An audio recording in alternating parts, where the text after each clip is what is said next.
김진의 돌직구쇼에 오신 여러분 반갑습니다. 김진입니다. 저는 오늘도 이곳 돌직구쇼 오픈 스튜디오 앞에 나와 있습니다. 이재명 후보자의 부인 김혜경 씨의 약 대리 처방 의혹이 일파만파 퍼지고 있습니다. 5급 공무원 배 씨는 내가 먹을 약이었다라고 부인했지만 한 달 뒤 김혜경 씨가 동일한 약을 처방받았다라는 내용이 알려지면서 배 씨의 이 해명 과연 진짜일까라는 의혹이 커지고 있습니다. 만약에 김혜경 씨가 약을 공무원을 동원해 대리 처방했다면 현행법 위반입니다. 잠시 후에 이야기 나눠보겠습니다. 전 비가 오나 눈이 오나 매일 아침 이곳에서 여러분을 기다리겠습니다. 김진의 돌직구쇼 지금 라이브로 시작합니다. 잠깐만요. 자, 오늘 저희 돌직구쇼에서 어제 뜨거웠던 TV 토론 순간들 보도해드리겠고요. 이재명 후보자의 부인 김혜경 씨의 이른바 갑질 의혹에 대해서도 집중 보도해드리겠습니다. 오늘 함께하신 분들 소개해드리죠. 법전 들고 나온 정혁진 대표 변호사, 그리고 국민의힘 선대본의 김병민 대변인 나오셨습니다. 서울시 정무부시장을 역임한 돌직구쇼 좌장 민주당 김영주 전 의원과 청와대 출입기자 출신의 베테랑 기자 이재명 선임 기자 나오셨습니다. 모두 어서 오세요. 반갑습니다. 이재명 후보자의 부인 김혜경 씨에 대한 의혹은 세 갈래입니다. 크게 빨래 심부름 등 경기도정 소속의 공무원을 사적으로 심부름시켰다라는 의혹, 그리고 스시와 초밥과 소고기, 한우 등을 법인카드로 재결제했다라는 의혹, 그리고 세 번째는 의약품을 대신 처방받아 복용했다라는 의혹, 크게 세 가지입니다. 관련된 소식 저희가 오늘도 이어드리겠습니다. 첫 번째 이야기의 주제부터 공개합니다. 함께 보시죠. 12만 원에 잘라라. 이거 무슨 말일까요? 그리고 김혜경 씨가 한 달 뒤에 그 약과 같은 약을 처방받았다라는 내용도 알려지고 있습니다. 오늘 논란이 되고 있는 건 이겁니다. 정말 그 약, 5급 공무원 배 씨가 먹은 약이 맞냐? 그렇다면 김혜경 씨가 한 달 뒤에 동일한 약을 처방받았다면 우연의 일치냐라는 질문 화두로 던지고서 이야기 시작하겠습니다. 일단 의약품 얘기는 잠시 후에 보도해드리겠고요. 이 5급 공무원 배모 씨가 7급 공무원에게 이른바 한우 안심을 구매해서 김혜경 씨에게 배달을 하라라고 지시를 하는데, 그리고 법인카드 재결제가 이루어집니다. 그런데 딱 12만 원에 잘라서 구매해라 라는 굉장히 독특한 지시를 합니다. 왜 12만 원이었을까요? 13만 원도 아니고 12만 9천 원도 아니고 왜 12만 원에 자르라라고 이 같은 지시를 했던 걸까요? 일단 두 사람의 대화 내용 들어보시죠. 안심하고 등심하고 섞어서 해달라고 그러고요. 가격이 근데 12만 원 넘는다고 하면 그래도 시켜요? 아니면 어떻게 할까요? 12만 원치 잘라달라고 그래요. 7,000원, 8,000원 그러고. 얼마요? 여보세요? 100원짜리 다리 띠라고. 네, 알겠습니다. 자, 이재명 기자, 이 대화상으론 12만 원에 무조건 잘라라라고 5급 공무원이 강조를 하고 7급 공무원이 너무 어떡하냐라고 재차 물어보자 굉장히 좀 역정을 내는 듯한 12만 원에 자르라라고 또 강조를 하는데, 이거 왜 12만 원입니까? 이게 이 한우가 나중에 7급 공무원이 법인카드로 재결제한 그 한우 맞죠? 그렇습니다. 왜 12만 원인가 굉장히 궁금하죠. 예. 근데 물론 이게 확정된 건 아니지만 대부분의 기사에서 추정하는 건 이런 겁니다. 12만 원 어치만 달라달라고 그래라 했던 이유가 결국은 이 법인카드의 1회 사용 한도액이 12만 원이기 때문에 더 이상을 법인카드로 결제할 수 없는 거죠. 그렇기 통상 때문에 1일 최대 한도가 12만 원이었다. 그렇죠. 그래서 이제 12만 원 어치만 달라고 그래라 했습니다. 그런데 소고기 4팩을 샀는데 가격이 11만 7,900원이었습니다. 그래도 다시 100원짜리를 자르라고 합니다. 그래서 실제 결제한 금액은 11만 8,000원으로 100원을 더 줬습니다. 원래 이것도 11만 7,900원이었는데 이건 또 왜 그러는 거죠? 라고 봤더니 아무래도 이 법인카드를 주로 식사 때 사용을 많이 하는 거죠. 근데 요즘 식사를 할 때 100원대로 나오는 경우가 거의 없죠. 요즘 뭐 다 1,000원 단위나 10,000원 단위로 다 이제 그 식사 비용이 계산되기 때문에 예. 그러다 보니까 결국 11만 8,000원을 결제한 것도 이 영수증 보니까 11만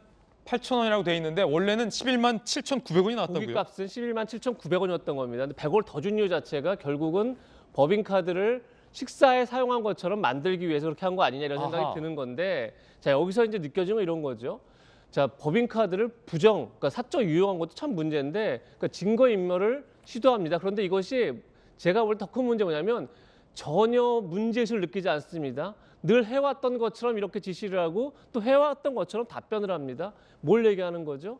이 배모 씨는 예. 이재명 후보를 성남시장 전부터 변호사 시절부터 사무실에서 모신 사람입니다. 아, 따라서 그렇습니까? 굉장히 오래된 10년 인연이군요. 넘게 이재명 후보 부부를 가장 가까이에서 모신 사람입니다. 예. 그 사람이 갖고 있는 어떤 도덕적 해이 혹은 어떤 공적 의식의 결여를 너무 쉽게 보는 거죠. 아무렇지 않게 법인카드를 사적으로 이용하고 그것을 또 증거를 인멸하기 위해서 아무렇지 않게 지시를 하는 거죠.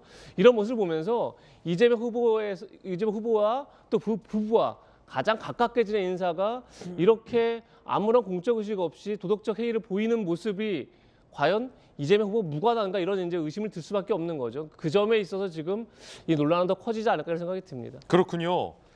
이 5급 공무원 배모 씨는 과거에도 비슷한 방법으로 고기를 산 정황이 드러나는 대목도 있습니다. 그 과정에서 카드깡이라는 단어까지 나왔습니다. 12만 원의 고기 결제를 끊어라 라고 지시했던 이유가 정말 이재명 기자 해석대로 식사 한도액을 맞춘 금액이었다면 이 법인카드 유형 의혹은 더 커질 것 같고요. 이 카드깡 대목, 이 대목도 한번 들어보시죠. 내가 그 카드깡 했을 때 네. 그게 20만 원 넘은 적이 없어 그 집에서. 회사관님 오고 나서 왜 그러냐고 여태까지 잘하다가. 저는 모르죠. 제가 안 된다고 하는 게 아니잖아요. 비서관님 오고 나서 왜 그러냐고 여태까지 잘하다라고 역정을 내는 부분. 그리고 본인이 내가 그 집에서 카드깡을 했었다. 20만 원을 넘은 적이 없다라고 말하는 부분. 이 대목 모두 다 석연치 않아 보입니다. 법적으로 물어보죠. 정익진 변호사님. 네네. 고기 구매처와 카드 결제처를 달리하라는 지시가 이행되지 않자 배모 씨가 아니 당신 오고 나서 왜 그러냐라고 역정내는 대목도 들어보셨고요. 카드깡을 그 집에서 했을 때 20만 원을 넘은 적이 없었다라며 12만 원을 맞추라, 100원 단위를 떼라 라고 지시를 하는데 고깃집 입장에서는 고깃값보다 100원 더 받았으니까 이득이다라고 할진 모르겠습니다만 이거 법적으로 문제 없습니까? 일단은 왜 오고 나서 너 때부터는 그랬냐, 그러면 그 이전에 전임자가 있었다는 이야기고 그때에도 비슷한 일들이 계속적 반복적으로 이루어졌다는 이야기인 것 같은데 제가 판례를 찾아봤어요. 그래서 네. 언론에서는 이게 횡령아니냐 계속 그렇게 이야기를 하는데 법적으로 대법원 판례에 의할 때는 업무상 배임죄에 해당이 됩니다. 그러니까 판례가 어떤 판례가 있냐면 회사 임원이 법인카드를 개인 용도로 계속적 반복적으로 사용하는 것은 회사에다가 손해를 가하는 것이기 때문에 업무상 배임죄이다. 이렇게 이야기하고 아마 이게 또 법인카드가 예. 그냥 일반 뭐 대기업 법인카드가 아니고 또 국가 지방자치단체 법인카드니까 경기도. 그러니까 또 다른 더 추가적인 그 범죄 혐의로도 인정이 될 수 있을 것 같은데 예. 근데 이런 건 사실은 저는 법적인 걸 떠나가지고요. 사실은 제가 20년, 30년 전에 처음에 이제 그 사회생활 시작할 때 어떤 일이 있었냐면 카드깡이 많았어요. 카드깡이요. 뭐 제가 요 광화문 요 근처에서 회사 생활했었는데 그러면은 이제 단골로 가는 식당이 있단 말이에요. 그러면 거기 식당 주인 아줌마한테 아줌마 법인카드 이거 10만 원 끊어주세요 하고 10만 원 끊어요. 예. 그러면 그 아줌마가 어떻게 하느냐? 9만 원을 줘요. 10,000원은 자기가 이제 그 수수료로 떼고 예. 그러면 마치 우리는 10만 원어치 밥을 먹은 것처럼 해가지고 현금 9만 원 받아가지고 그걸로 뭐 부서에 뭐 이런 걸 쓴다든지 아니면 뭐 개인적으로 쓴다든지 그런 일들이 사실 20년, 30년 전에는 있었는데 요즘 누가 그렇게 합니까? 요즘에 예. 그렇게 하는 사람 아무도 없어요. 그래가지고 이거는 법적인 걸 떠나가지고 이게 뭐 나쁘다고 하는 걸 아니까 그러니까 카드를 이렇게 썼다가 또 다음에 이렇게 하고 그랬지 처음부터 아무런 문제가 없을 거다라고 생각을 했으면 처음부터 뭐 법인카드 썼지 개인카드 썼다가 나중에 카드 돌려막기 했겠습니까? 개인 카드로 긁었다가 그걸 취소하고 다시 법인 카드로 결제를 했잖아요. 아까 그러니까요. 한우 산 거. 네네. 그게 뭐 별 문제 없을 거다라고 생각을 했으면 아유 뭐 지사님이 드실 건데 법인카드 당연히 쓸 수 있지라고 생각했으면 그렇게 하지도 않았을 거니까 이거는 이제 본인들도 그 행위를 하는 사람들도 문제가 있다라고 스스로 양심에 그 찔림이 있었다라 그런 이야기인 거고 그래서 제가 이번에 한번 찾아봤어요. 네. 도대체 경기도 지사님 월급이 얼마나 되길래 저렇게 한우를 저런 식으로 꼭 드셔야 되나 보니까 생각보다 많지는 않더라고요. 1억 3,500만 원 2022년 올해 기준으로. 그 누구 연봉이에요? 경기도지사. 아, 경기도지사 한 해 연봉이 그러니까 경기도지사 이제 지금은 그만두셨으니까 2021년 작년에는 1억 3,500보다 조금 적겠죠. 근데 그 연봉 받으셔가지고 한우를 저렇게밖에 못 드신다라고 하는 것은 조금 납득이 안 되긴 하는데, 그런데 어쨌든 굉장히 제가 봤을 때는 그냥 국민의 한 사람으로서 제가 경기도민이 아닌 것이 다행스럽다라는 생각까지 했습니다. 예. 자, 물론 단정할 수는 없겠으나 이재명 후보자의 어제 입장도 나왔고 김혜경 씨의 사과 입장도 나왔습니다만 어쨌든 한우 4팩을 구매한 거예요. 그 사진 한번 보실까요? 이 한우 4팩이 7급 공무원의 말에 따르면 김혜경 씨에게 전달이 됐으니까 김혜경 씨가 이 소고기를 받았을 텐데, 다만 이거를 법인카드로 저렇게 12만 원에 맞추고 100원 단위 떼고 그 과정에서 나 카드깡 했었는데 너 왜 안 되냐라고 질책하는 이 일련의 법인카드 재결제 과정으로 구매된 소고기 4팩인지 12만 원에 원 단위 100원짜리 빼고 맞춘 저 한우인지 저걸 알고 먹었는지 아니면 안 받았는지 내지는 모르고 받았는지에 대한 구체적인 입장 표명이 아직까지 없습니다. 김영주 의원님. 네. 서울시에서 부시장 하셨잖아요. 정무부시장. 서울시에서도 혹시 정무부시장 계실 때 서울시청 직원들이 집에 소고기 사들고 갈 때 법인카드로 재결제해서 12만 원에 맞추고 100원 단위 빼고 그런 적 있습니까? 없다고 봐야죠. 서울시에는 없었습니까? 네, 뭐 그걸 뭐 일일이 다 제가 뭐 어떻게 알겠어요. 서울시 공무원이 몇만 명인데. 부시장실 내에서는. 네, 없었죠. 있을 수 없죠. 실제로 보면 서울시가 다른 지자체보다 한 급 높기 때문에 부시장만 하더라도 1년에 판공비, 법인카드를 쓸 수 있는 분야가 제 당시에도 2억 가까이 됐습니다. 예. 그 2억을 쓰는 데를 하나하나 꼼꼼히 쓰기 위해서 굉장히 말하자면 많이 쓰지도 못했고 노력하는 그런 부분들이 있었거든요. 다만 뭐 어제도 그런 얘기를 했습니다만은 그때 당시는 지금보다 좀 느슨해서 이제 50만 원을 기준으로 해서 50만 원 이상을 썼을 때 누가 만났고 이하를 썼을 때는 안 썼기 때문에 아마 직원들이 아마 50만 원을 기준으로 한 번 먹은 걸 2번 먹는 식으로 한 적은 있었어요. 솔직히 고백하는데 그 외에는 있을 수 없고 차량 기름 넣는 것도 다 차계부를 다 쓰고 하기 때문에 그런 일탈이 있을 수 없죠. 있어서도 안 되는 부분이고 이제 그런 의미에서 지금은 어떤 문제냐면 공무원 일반이 아니고 처음부터 성남시장 때부터 말하자면 여기저기서 아직까지 팩트 체크를 해야 되겠습니다만은 말하자면 사모님을 돕는 별정직 혹은 계약직 공무원이 있어 왔기 때문에 이런 것들이 계속 부풀려져 왔다는 거죠. 간이 커져 왔다는 것이 문제라고 봅니다. 일반 경기도 공무원들이 다 그렇다 그렇게 말할 수 없는 것이죠. 네. 서울시 정무부시장, 내가 있었던 부시장실에선 이 같은 일은 결코 없었다. 김영주 전 부시장의 발언 들어봤습니다. 물론 아직까지 확정적으로 단정할 수 없습니다. 그 이유 중에 하나는 김혜경 씨나 이재명 후보 측이 한우를 직접 받았는지, 만약에 받았다면 저렇게 경기도 법인카드로 재결제된 한우인지를 알았는지 여부에 대해서조차 입장을 내지 않고 있기 때문입니다. 그렇기 때문에 단정할 수 없는 차원도 있습니다. 초밥도 저 5급 공무원이 7급 공무원에게 비슷한 과정으로 시켰다라는 의혹이 보도된 바 있죠. 야권에 따르면 그 초밥이 배달된 날이 경기도 쿠팡 화재로 정신이 없었고 누군가는 생사를 오가던 순간이었다라는 야당의 의혹 제기도 나왔습니다. 함께 보시죠. 원희룡 본부장에 따르면 김혜경 씨가 도지사 카드로 초밥 시켜 먹은 6월 17일 이재명 후보는 황교익 씨와 떡볶이 먹방을 찍고 있었고 이날은 쿠팡 이천 물류센터 화재로 소방관이 순직한 날이다.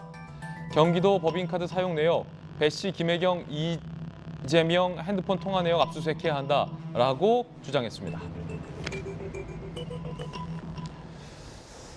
쿠팡 이천 물류센터 사고는 많은 국민들이 선명하게 기억하실 만큼 매우 안타까운 사고였습니다.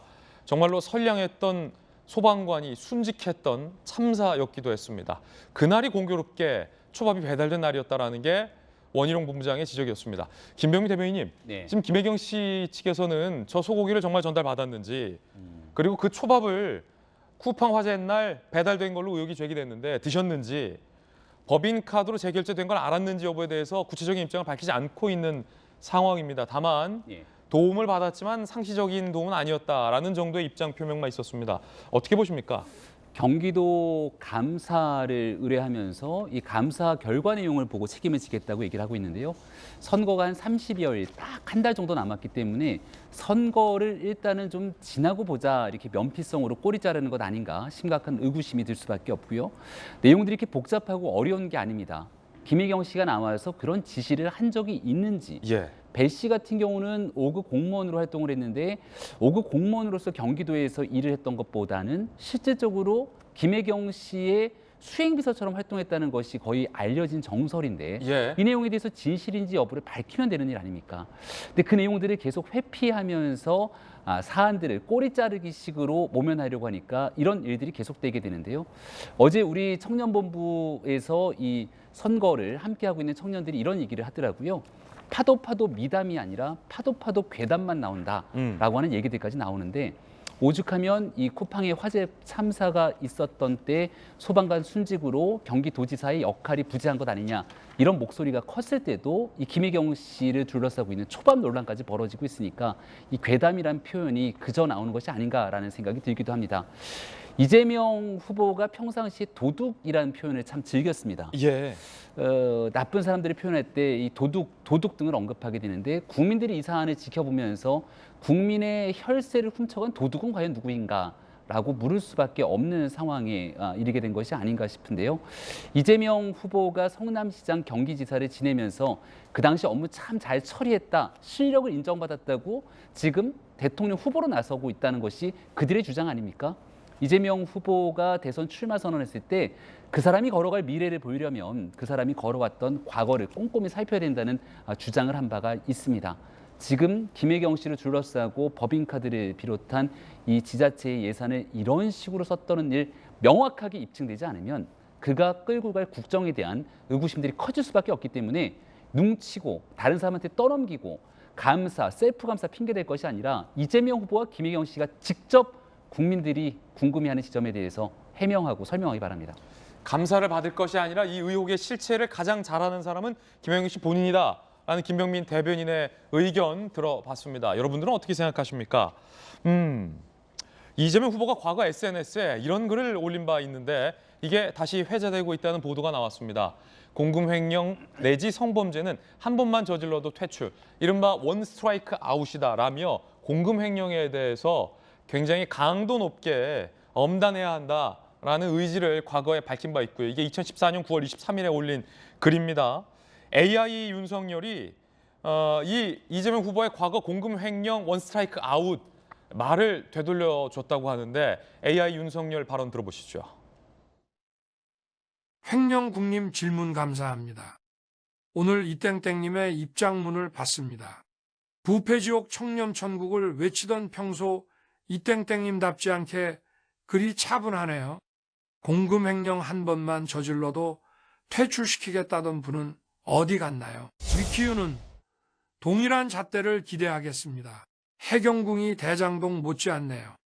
음식 배달, 속옷 밑장 빼기, 아들 퇴원 수속 같은 황제 갑질도 어이없었는데 운전 못한다고 욕먹는 육성까지 직접 들으니 열이 확 받네요. 근데 무한검증 하자던 민주당은 고요하다 못해 숨소리도 안 들리네요. 설현유라 푹 쉬셨나요? 갑질 없는 세상을 위해 오늘도 에너지 넘치게 파이팅! AI 윤석열의 발언 들어봤습니다. 국민의힘은 해경궁 김 씨가 김혜경 씨라고 확신하고 있지만 2017년 검찰은 이에 대해서 법적인 판단을 내리지 않았다는 점 참고로 다시 한번 말씀드리겠습니다. 국민의힘은 김혜경 씨를 고발했습니다. 갑질의 종합판이자 공권력 사유화의 대표적인 사례라고 할 수 있습니다. 의약 대리 처방, 냉장고 청소, 음식물 배달, 속옷 밑장 빼기 정리, 아들 퇴원 대리 처리, 문진표 대리 작성, 이와 같은 행위를 단연간 일상적으로 해왔다는 것에 대해서 분노하지 않을 수가 없어서 오늘 고발장을 제출하게 됐습니다. 국민과 국가를 위해 봉사해야 할 공무원에게 몸종 부리듯 갑질을 했다니 김혜경 방지법이라도 나와야 할 것 같습니다. 자, 국민의힘에서는 이재명 후보와 김혜경 씨 등을 고발했습니다.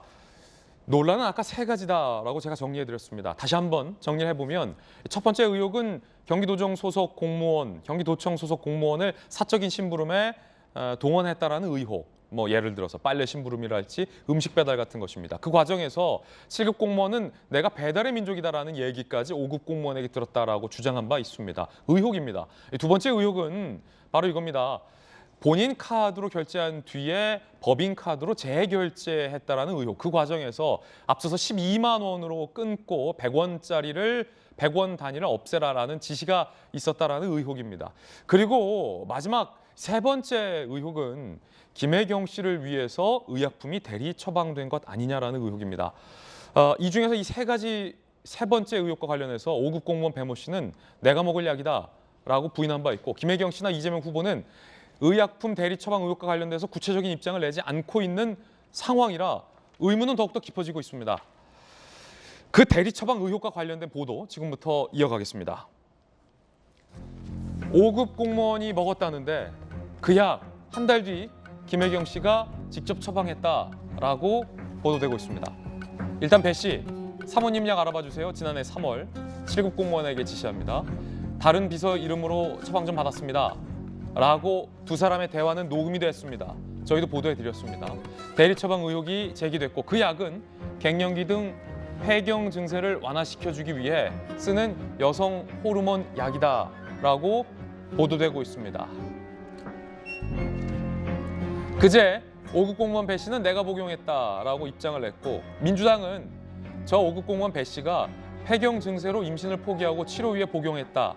김혜경 씨는 호르몬 약을 복용하지 않았다라고 해당 의혹을 강하게 부인을 했습니다. 민주당의 공식 입장입니다. 김혜경 씨는 대리 처방하지 않았다라는 걸로 보여요.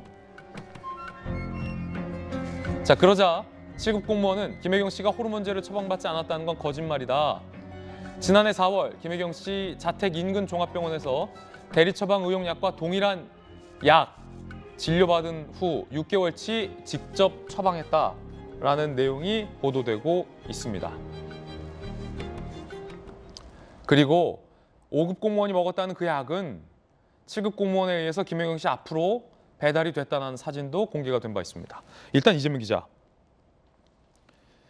한 달 뒤에 김혜경 씨가 동일한 약을 직접 처방받았다라는 내용은 어떻게 알려진 겁니까? 그것도 A 씨의 증언으로 알려진 거죠. 그러니까 사실 이게 왜 배모 씨가 해명을 하면서 사실 나머지에 구체적으로 해명을 하지 않았죠. 뭐 고기 배달이라든지 뭐 초밥이라든지 아니면 뭐 문진표 대리 작성이라든지 여러 가지 의혹에 대해서는 해명하지 않았는데 딱 하나 약을 대신 처방받았다. 이것만 해명을 했습니다. 그러면서 그 약은 김혜경 씨가 복용하려는 게 아니라 내가 복용하려고 했던 거다라고 했습니다. 근데 제가 잠시만요, 이재명 기자. 지금 이 처방전 김혜경 씨 이름으로 처방이 돼 있는데 크게 한번 보여주면서 이재명 기자에게 좀 묻겠습니다. 이 처방전 7급 공무원이 공개한 처방전인데 함께 보시죠. 이재명 기자.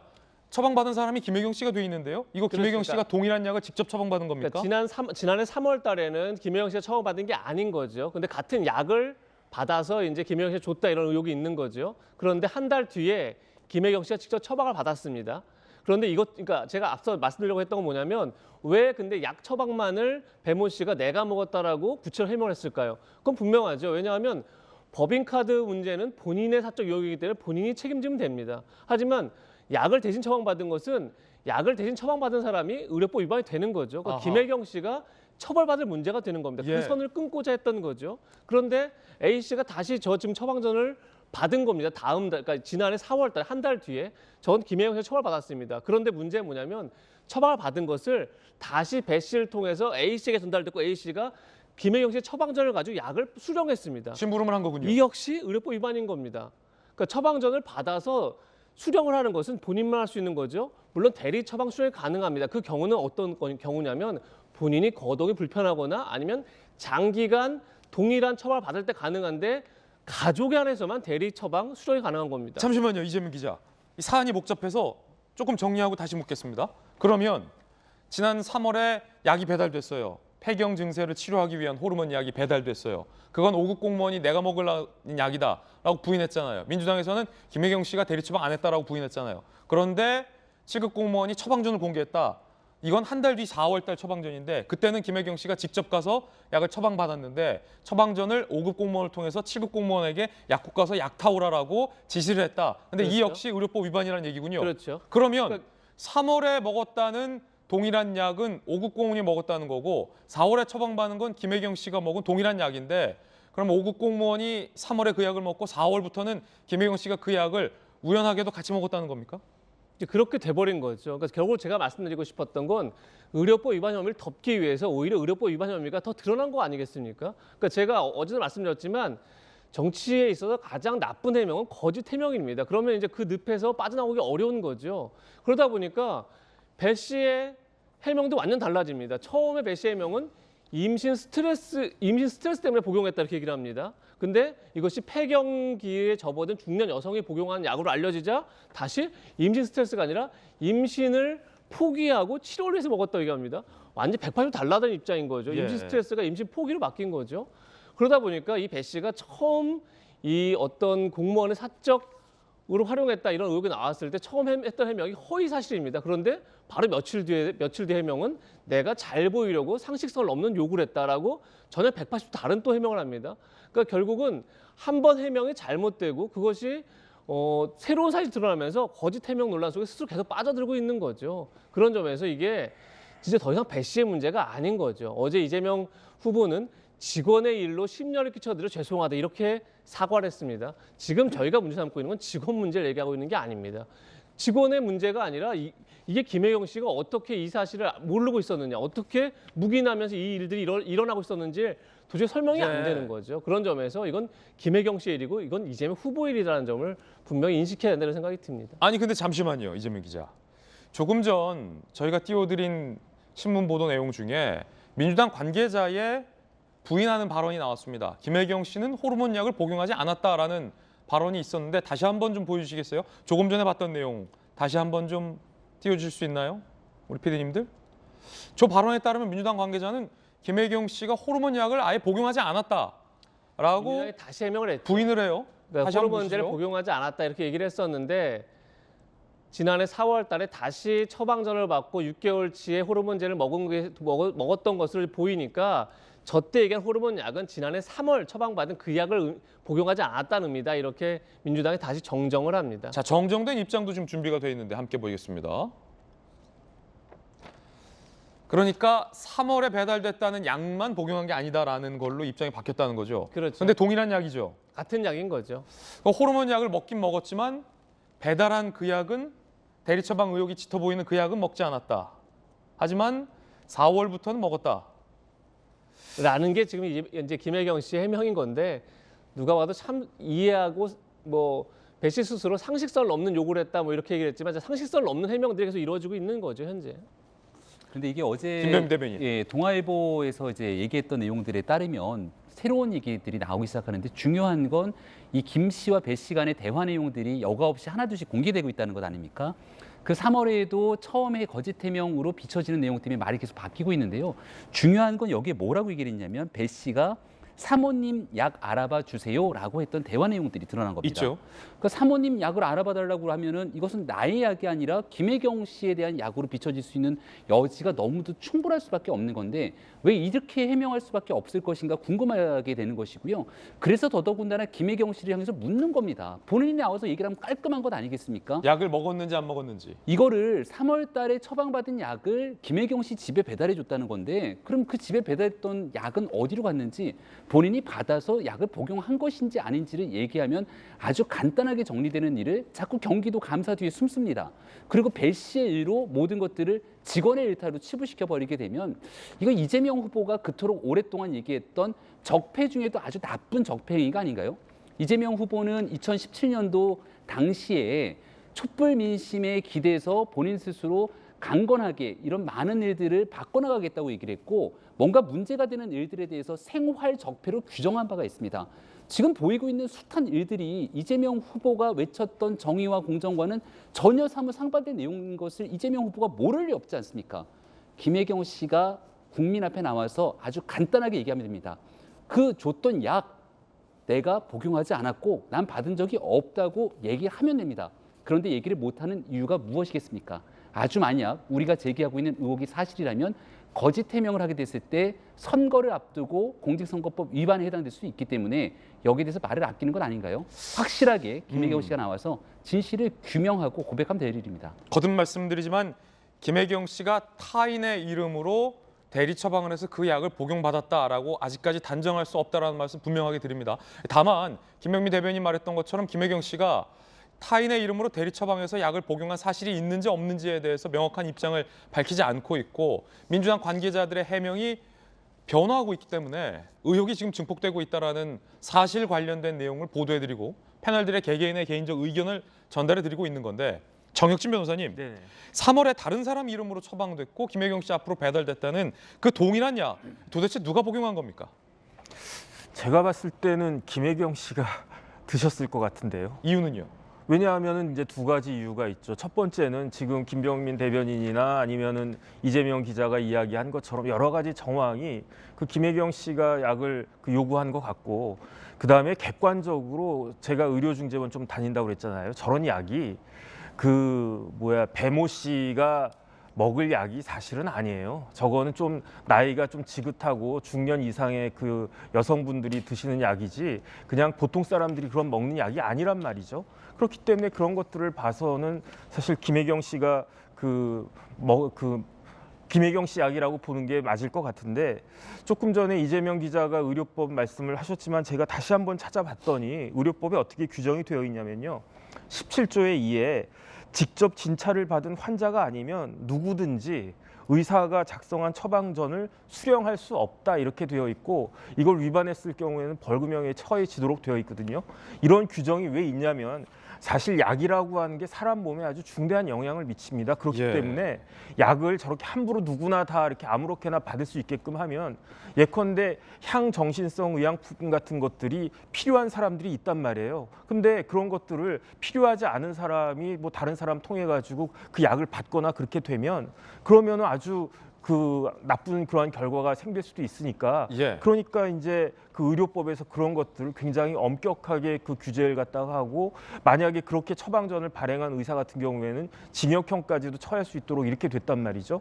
그런데 이러한 부분들을 왜 저렇게 처방전을 달라고 했는지 제가 이해는 못 하겠는데, 단지 뭐 귀찮거나 뭐 그래서 사람 시켜가지고 그냥 어차피 먹는 약 그렇게 받았다 이렇게 했다라고 한다면은 그것은 우리나라 최고 지도자가 되시겠다고 하는 사람의 가족이 이렇게 준법 의식이 너무 부족한 것이 아닌가, 저는 사실 그런 생각이 들어서 이게 이렇게 간단한 문제는 아니지 않나 하는 생각이 사실 들고 있습니다.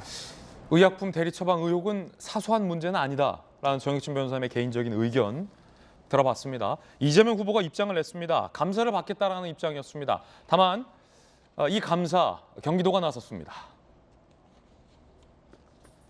부적절한 법인카드 사용이 있었는지 감사기관에서 철저히 진상을 밝혀주길, 문제가 드러날 경우는 책임지겠다라고 어제 입장문을 냈습니다. 경기도청이 다음 주 월요일 오는 7일 공식적인 감사 착수 계획이다라고 알려지고 있고요.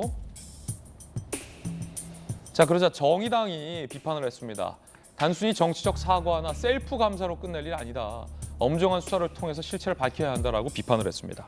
김형주 의원님, 객관적인 감사도 의미가 있겠습니다만 3월에 다른 사람 이름으로 처방된 약을 먹었는지 안 먹었는지는 감사를 맡길 것이 아니라 김혜경 씨 본인이 가장 잘 알 일일 텐데, 먹었으면 먹었다, 안 먹었으면 안 먹었다라고 입장을 밝혀야 될 텐데 왜 입장을 안 밝히고 있는지, 그 배달된 음식을 경기도 감사받는 것도 의미가 있겠지만 받았는지 안 받았는지, 초밥과 소고기, 한우 등을요, 그리고 그걸 법인카드를 이용해서 결제된 사실을 알았는지 몰랐는지 김혜경 씨 본인이 제일 잘 얘기할 수 있는 부분 아닙니까? 그런데 왜 이 같은 의혹들에 대해서 직접 본인이 입장을 안 밝힙니까? 그렇습니다. 좀 그런 부분이 좀 안타깝죠. 그러니까 말하자면 법인카드 문제는 뭐 저렇게 감사를 받을 수도 있습니다만은 이제 약 대리로 받았다라고 하는 부분은 본인이 뭐 맞으면 맞다 아니면 아니다라고 얘기할 수 있는 부분이잖아요. 그래서 명백하게 지금 세상이 굉장히 밝아져서 어제 아침에 이 논의가 했는데 하루 지나니까 엄청나게 새로운 사실을 맞이하게 되는데, 더 꿈을 그래서 어쩔 수 없이 이렇게 실토하기보다는 사실 그것이 맞다면 지금이라도 그것을 본인 스스로가, 김혜경 여사가 밝혀야 된다고 생각합니다. 과거에 노무현 대통령이 생각이 나요. 세상 사람을 속일 수는 있으나 우리 가족을 속일 수는 없다라고 했고 본인에 해당되는 일이기 때문에 더 알 수 있는 부분이잖아요. 그래서 그런 부분에 대해서 계속 다른 사람이 조사에 의해서 어쩔 수 없이 밝혀지는 것보다는 그런 부분에 대해서 정확하게 본인이 밝히는 게 맞다는 거고, 경기도 감사도 결국에는 지금 경기도가 권한대항 체제이고 예. 또 감사 자체도 아마 그 이재명 도지사 시절에 만들었고 또 도의회 전반의 도의원들이 상당히 많이 민주당이 많기 때문에 국민들이 봤을 때 이게 객관적 감사가 있을 수 있는지 의혹이 생길 수 있을 것 같습니다. 그래서 철저하게 좀 그 감사 자체도 국민 전체가 다 신뢰할 수 있는 감사가 되도록 이왕 뭐 경기도 감사를 해야 된다면 그게 필요한 시점이 아닌가 생각하고, 다시 한번 지금이라도 예. 김혜경 여사가 스스로 그 양 문제에 대해서는 밝힐 필요가 있다, 저는 그렇게 생각이 듭니다. 예, 김영주 의원님의 의견 들어봤습니다. 방송인 김어준 씨와 최민희 전 의원은 김혜경 씨가 시켰다는 증거가 없다라고 변호했습니다. 김혜경 님이 조장했다, 사주했다 이런 근거가 하나도 안 나왔습니다. 도덕성의 기준이 이렇게 높아졌는데 지금 100여만 원 때문에 이런 걸 사주했다? 저는 전혀 개연성이 없어 보입니다. 부인 김혜경 씨가 그 일을 시켰다가 없어요. 김혜경 씨가 자신이 부릴 수 없는 공무원에게 자신의 사적 심부름을 시켰다는 줄 알았더니 그게 아니라 5급이 7급할 때 시켰다는 거 아닙니까? 물론 관리 책임을 물을 수 있어요. 추가 기사가 나오려면 김혜경 씨가 그 일을 시켰다가 나와야 되는 거예요. 방송인 김어준 씨와 최민희 전 의원은 김혜경 씨가 사주했다는 근거는 어디에도 없다라고 적극적으로 변호했습니다. 국민의당, 안철수 후보의 국민의당은 이런 비판 성명을 냈습니다. 후보자 본인부터 아들, 부인까지 상식적 사고를 지닌 가족 구성원도 갖추지 못한 대선 후보는 사퇴하라, 후보직을 내려놓으라라고 비판을 했습니다. 국민의힘 윤희숙 전 의원은 이재명 후보가 국고를 도적질했다라고 비판했습니다. 이 정도면 아예 마음 먹고 해온 국고 도적질, 나랏돈 훔쳐 한우 사 먹는 마음 자세로 대장동 개발 호재를 그냥 지나쳤을까? 입으론 기본소득, 본인은 기본 횡령. 하다하다 지자체장 가족이 나랏돈 훔쳐 밥 사 먹는 꼴까지 봐야 하는지 혐오스럽다. 강도 높은 비판을 했습니다.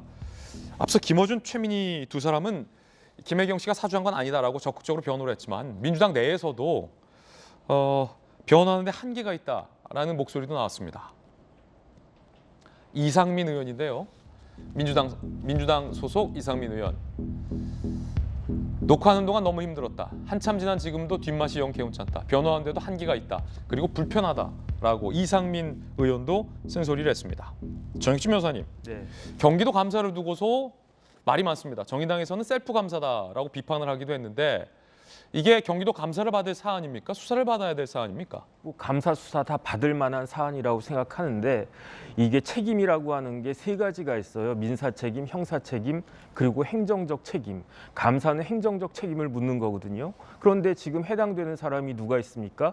배모 씨 7급 그 직원도 잘한 거 없으니까 그 다음에 이제 김혜경 씨, 이재명 후보 이렇게 되어 있는데, 그런데 그 문제가 됐던 공무원 세 분은 다 그 현직에서 물러났기 때문에 감사가 큰 의미가 없고 김혜경 씨는 아예 공무원도 아니었기 때문에 감사가 의미가 없는 거죠. 아, 그렇습니까? 그래서 일반적으로는 감사를 한 다음에 거기에 대해서 뭐 징계 같은 그런 행정적 책임을 묻고 그게 더 심각하다 싶으면은 감사원 같은 데에서 감사기관이 그 경찰이나 검찰에다가 수사를 의뢰하는 그런 식으로 가게 되는데, 그런데 제가 봤을 때는 실질적으로 그 감사는 큰 의미가 없으니까 처음부터 수사의 대상으로 전환시키는 게 맞지 않나 하는 생각이 들고, 더더군다나 경기도는 조금 전에도 그 뭐 앵커께서 말씀하셨지만은 그 이재명 후보가 지사로 있던 곳이고 그렇기 때문에 이재명 지사의 영향력이 아직까지도 많이 남아있는 곳 아니겠습니까? 심지어 감사관도 이재명 그 지사가 선임한 그 선발한 그러한 그 변호사 출신이라고 제가 알고 있는데,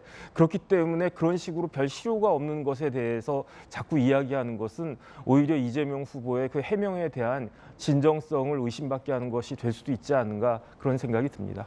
예, 저희 돌직구쇼에서는 민주당의 공식 입장이나 김혜경 씨의 공식 입장, 예를 들어서 이 의약품 대리 처방 의혹이나 아니면 법인카드 재결제 의혹 등에 대한 이 직접적인 김혜경 씨나 민주당 측의 공식 입장이 나오면 있는 그대로 즉각적으로 보도를 해드리겠다라고 약속드리겠습니다.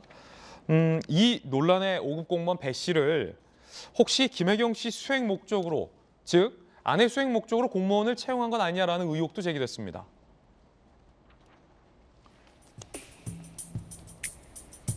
자, 도하의 보도에 따르면 배 씨가 이재명 변호사 사무실에 근무했던 인연이 있다라는 보도가 나왔습니다. 2010년 성남시장 비서실 7급 근무하며 김혜경 씨의 보좌를 시작했다. 2018년 경기지사 당선 이후 경기도청에 입성해서 별정지 5급 총무과 소속의 의전 담당을 해왔다. 지난 낙상 사고 논란 당시 김혜경 씨로 오해받은 검은 모자와 망토 입은 수행원으로 배 씨가 지목되기도 했지만 민주당에선 사실이 아니다라고 적극 부인하고 있다는 것 알려드립니다. 경기도청 관계자, 배 씨가 총무과 소속으로 돼 있지만 실제로 본 적은 거의 없었다라는 조선일보 보도가 나왔고요. 자, 박완정 전 성남시 의원. 시장 시절 김혜경 씨가 다니던 곳엔 배 씨가 항상 그림자처럼 따라다녔다. 어떤 명목으로 배 씨를 공무원으로 뽑았는지 시청에 자료 요청했으나 묵살당했다라고 주장하기도 했습니다. 이재명 후보자는 지난해 12월 아내 의존용으로 공무원을 뽑았다라는 의혹에 대해서 황당무계하다라고 부인한 바 있습니다. 들어보시죠. 제 아내 의전용으로 누구를 뽑았다 뭐 이런 황당무계한 일이죠. 제 아내가 경기도 행사에 참여한 게 아마 거의 이 손에 꼽을 정도 숫자밖에 없는데 도지사 부인이 도의 공식 행사에 2번, 3번 이 정도 참여했는데 거기 총무 의전팀이 참여한 걸 가지고 개인 의전을 뽑았다고 고발했어요. 김병민 대변인님, 이재명 후보는 지난 12월 황당무계하다라고 적극 부인을 했는데 개인 의존용이 아니라면 초밥을 배달하고 한우 안심을 배달하고 빨래 심부름을 시키고 의약품까지 시키고 아들의 퇴원 수소까지 도맡아서 한 일이 개인 의전이 아니면 무엇이라고 볼 수 있습니까? 어떻게 생각하십니까? 개인 의전이 아닙니다. 사적 심부름에 남용한 말 그대로 갑질 중에 아주 나쁜 갑질이죠. 그러니까 의전이라는 표현 자체가 맞지 않기 때문에 이재명 후보가 저런 식으로 표현한 것이 아닌가라고 생각이 됩니다만은 개인 의견입니다.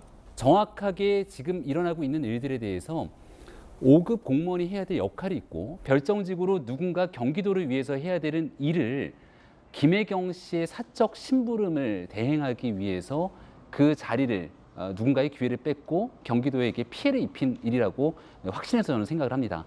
이재명 후보가 자꾸 남일 얘기하듯이 얘기를 하는데요. 지금 나타나고 있는 일들 중에서 이재명 후보에게 연결돼 있는 일도 하나 있습니다.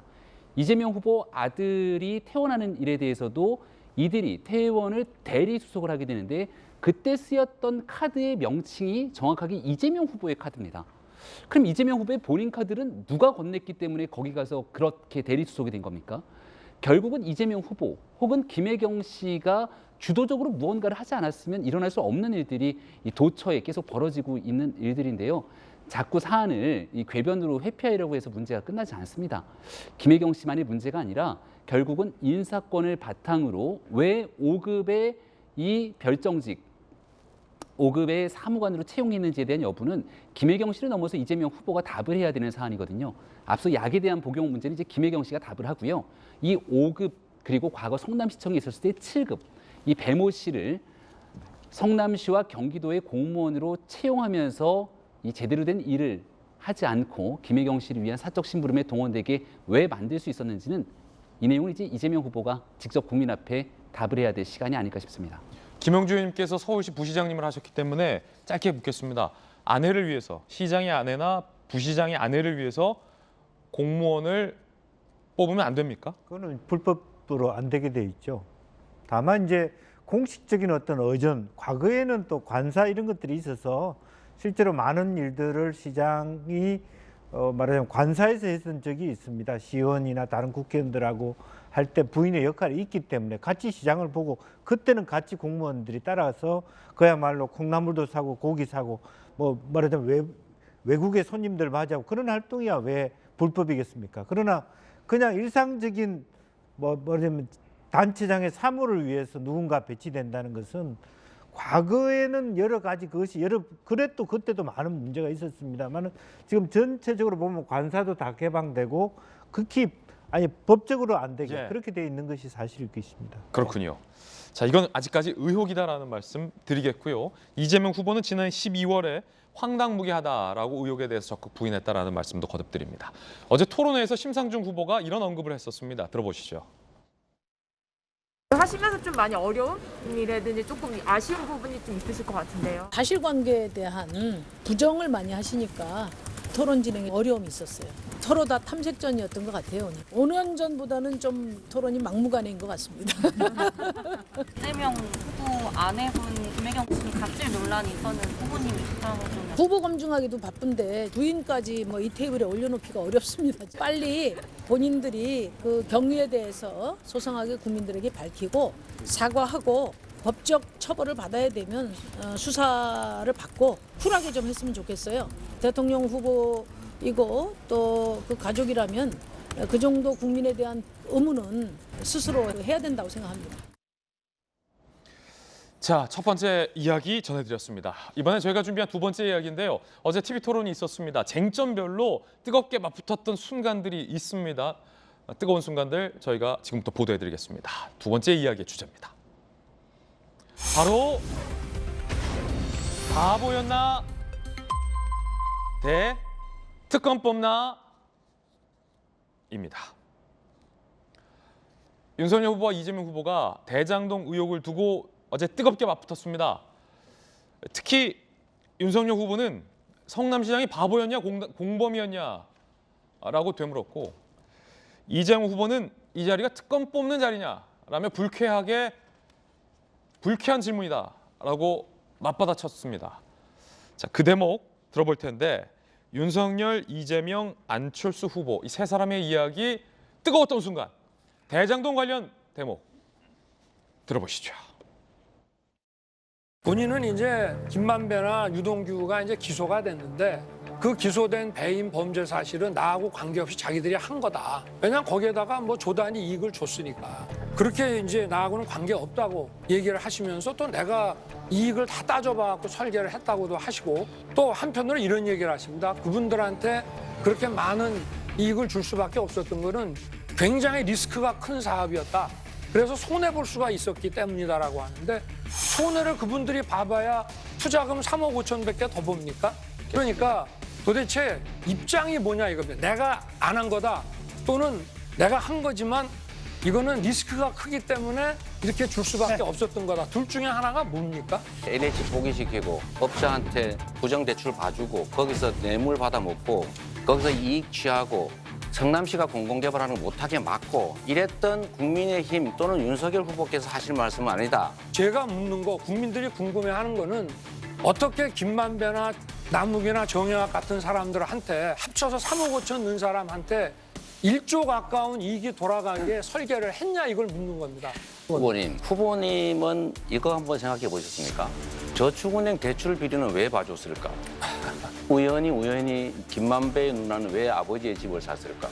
제 질문에 대해서 자꾸 이렇게 다른 걸 얘기를 하신 거 보니까 여기에 대해서 답을 못 하시네요. 여기는 특검 뽑는 자리가 아닙니다. 아니 특검 뽑는 것이 아니라 국민들이 궁금해하는 것을 다른 후보에게 주자들끼리 이렇게 지금 얘기를 하고 있는 건데 엉뚱한 얘기만 지금 하지 않습니까? 왜 거기에 대해 답을 못 하시는지 답을 하실 수가 없죠. 이걸 어떻게 답을 하겠습니까? 후보께서 자, 먼저 그럼 답하셔야 제가 됩니다. 안철수 후보님께 여쭤보겠습니다. 지금 들으셨죠? 이게 도대체 시장이 바보여가지고 밑에 사람이 다 해먹고 조단위 이익을 해먹고 기소가 된 겁니까? 아니면 시장이 정말 여기가 리스크가 크다고 판단해서 이렇게 설계를 한 겁니까? 결국은 본질은 1조 원에 가까운 이익이 민간에 갔다는 게 제일 큰 문제죠. 이재명 후보와 윤석열 후보가 가장 뜨겁게 맞붙었던 순간을 한순간만 꼽으라면 방금 보신 이 대목입니다. 김용주 의원님, 두 후보의 대화가 쳇바퀴처럼 공존하고 있습니다. 윤석열 후보는 도대체 이 사업을 어떻게 설계한 거냐. 다시 말해서 이재명 후보가 설계할 때 화천대유 등에게 이익을 주게끔 설계한 건 아니냐. 입장을 밝히라라고 계속해서 묻고 있고 이재명 후보는 그쪽에서 공공개발을 막았기 때문에 절반밖에 못하지 않았냐. 수년 전 대출은행 비리 수사를 제대로 했으면 괜찮을 건 아니냐라고 직접적인 대답이 아니라 당신에게 책임이 있다라는 말만 계속 공전을 하고 질문이 안철수 후보에게 가자 안철수 후보도 똑같은 얘기를 하는데 이 대목 김영주 의원님 어떻게 평가하십니까? 글쎄요, 조금 더 이제 국민들이 뭐 만약 저 대목이 아마 윤석열, 이재명 두 사람의 1대1 토론이었으면 그 시간이 거의 상당히 많이 늘어났을 가능성이 있다고 보여지고요. 아, 그렇군요. 네, 저 대목이 아마 1대1의 클라이막스적인 부분인데 아마 이재명 후보도 조금 더 그런 어떤 그 좀 더 국민들이 납득할 수 있는 사실 이재명 후보가 갖고 있는 생각들이 있거든요. 그런 역사적 배경이 있었고 상당히 많은 사유지가 김만배 정영학 때문에 다 사유화돼 있는 상태에서 공공개발에 한계가 있었다는 부분이 분명히 있었고 어쩔 수 없이 그런 선택할 수밖에 없었다라고까지는 동의할 수 있지만 근데 윤석열 후보가 얘기한 대로 왜 3억짜리가 1조가 됐느냐에 대한 조금 더 논리 정연한 설명이 좀 있어야 되지 않았겠냐. 그런데 바로 이제 정치적 공격을 한 거죠. 저축은행식으로 공격했기 때문에 아마 자기 지지자들끼리는 아마 서로 마음이 시원했을 것 같아요. 그러나 객관적인 국민 입장에서 과연 이게 완벽하게 어느 정도 문제의 해명이 있었느냐 하는 것들은 조금 더 시간이 부족했지 않았나 그렇게 생각이 듭니다. 안철수 후보와 심상정 후보도 대장동 의혹에 십자포화를 가했습니다. 함께 보시죠. 투기 세력과 결탁한 공범이냐 활용당한 무능이냐 심상정 후보가 이렇게 물었습니다. 투기 세력과 결탁한 공범이냐 활용당한 무능이냐.